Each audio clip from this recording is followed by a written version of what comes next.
Olá, pessoal! Hoje nós vamos falar sobre periféricos de computador. Então, vamos dar definição e os principais periféricos do computador. Então, o periférico, eles são, como o nome já diz, aqueles dispositivos que estão ao redor do computador. Nós vamos lá para mais detalhes. A primeira grande questão é o gabinete. Será que o gabinete é periférico ou é componente? Será que ele conta? Bem, normalmente a gente não considera o gabinete como periférico do computador. Então, nós consideramos o gabinete o centro. Mas um detalhe muito importante é o seguinte: o gabinete, ele não é... O gabinete em si, ele é a carcaça que comporta os componentes. Vamos falar um pouco mais com ele nas próximas aulas, sobre ele nas próximas aulas, mas só de antemão é muito importante que vocês não chamem o gabinete de CPU. A gente vai estudar também que o CPU é um pequeno componente do computador, do que está lá dentro do gabinete. Mas o gabinete ele é só a caixa, a CPU é um componente específico. Então não vamos chamar o gabinete de CPU. Bem, já que o gabinete ele é o centro, ele é bem central, a gente nem diz que ele é periférico. Então muita gente até associa o próprio gabinete ao computador. E interessante que o gabinete ele não precisa nem de monitor, mouse e teclado para funcionar.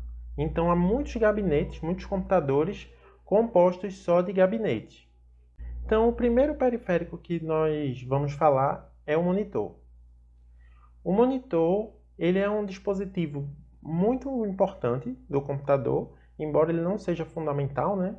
Mas ele é responsável por mostrar todos os gráficos elaborados pela placa de vídeo. Então, os gráficos são criados lá dentro do computador e ele simplesmente mostra. Então, quem é responsável por elaborar as imagens não é o monitor. Ele simplesmente mostra. E ele é comparável, né, à TV. E a TV recebe o sinal pronto, né, de fora. Então, o monitor ele também tem essa função. Ele recebe a imagem já pronta, né, e ele simplesmente mostra. Não há processamento de imagens no monitor. Vamos falar sobre os principais conectores. É muito importante para quem vai montar um computador, quem vai instalar, conhecer um pouco mais sobre esses conectores. O mais comum é o VGA, como vocês podem ver, esse azulzinho. Esse conector, ele é analógico, então as informações que vêm por ele, eles são de maneira analógica. Então, normalmente, como o monitor é digital, então há uma conversão, né? Antigamente, tínhamos os computadores de tubo de raios catódicos, né? Os famosos monitores CRT. Mas, atualmente, a grande maioria é de LED e LCD. Então, é importante, né? O ideal é que use esses outros conectores, o DVI e o HDMI. Importante o HDMI que você consegue tanto o vídeo quanto o áudio. Você consegue passar pelo mesmo canal. Então vamos avançar. O próximo periférico que a gente vai trabalhar é o teclado. O teclado ele é responsável para a entrada de informações no computador. Então você digita e você aperta no teclado e ele manda essa informação para o computador decodificar. Os tipos mais comuns são o PS2, que é esse conector que vocês podem ver aí, e o USB. Também dá para ver aí. Mouse. O mouse ele é responsável também por enviar informações para o computador.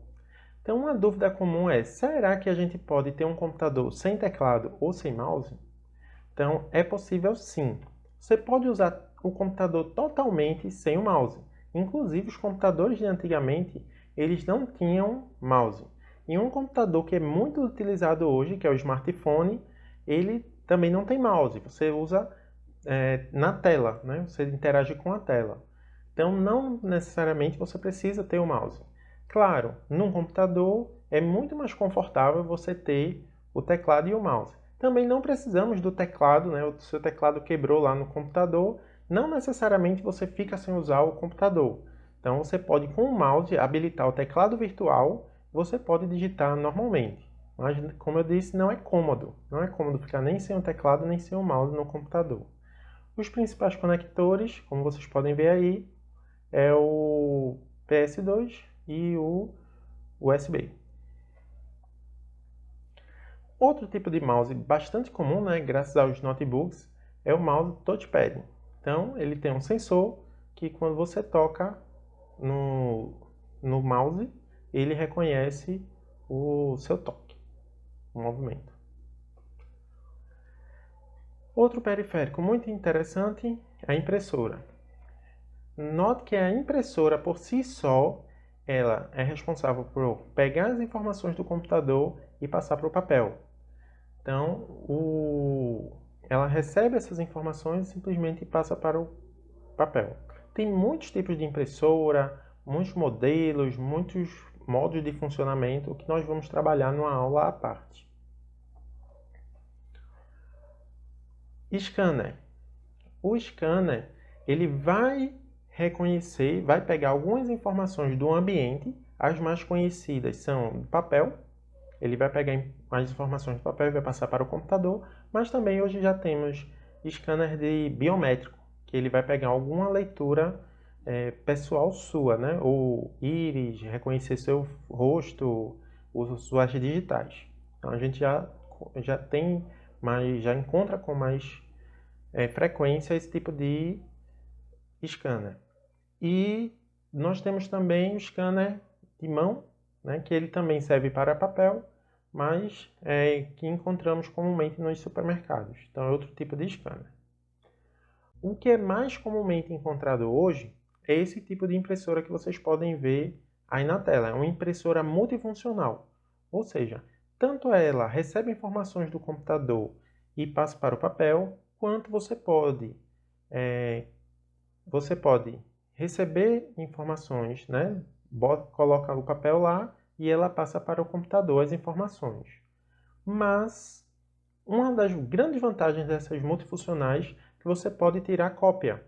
Então você tem uma cópia no papel, aperta lá no botão específico e ela tira uma cópia para você. Então é muito interessante esse recurso. Inclusive, muita gente dá para ganhar. Hoje a gente tem umas impressoras com book ink, que elas são impressoras com tinta externa, que você pode inclusive trabalhar tirando cópias, né? É uma boa opção para tirar cópias coloridas e até preto, com um custo bem acessível. Então é uma opção de emprego, de trabalho, você tirar cópias com esse tipo de impressora. Os conectores, né, tanto da impressora quanto do scanner, eles são USB, serial e paralela. Serial e paralela são modelos mais antigos, né? Normalmente são conectores mais antigos, inclusive os computadores hoje estão deixando de vir com essas portas, então se você tem um periférico desse, é bom prestar atenção quando for trocar de computador. Os notebooks você nem encontra. E tem o USB, que é um modelo mais atual. Webcam. Embora tenha esse nome web, né, possa ser associado à internet, mas a webcam em si ela não precisa da internet. A webcam ela recebe informações do ambiente e passa para o computador, com internet ou sem internet. E a maioria das webcams possuem interface USB. Vamos falar agora de dispositivos de armazenamento. Eu quis colocar o disquete mais para uma questão didática, histórica, né?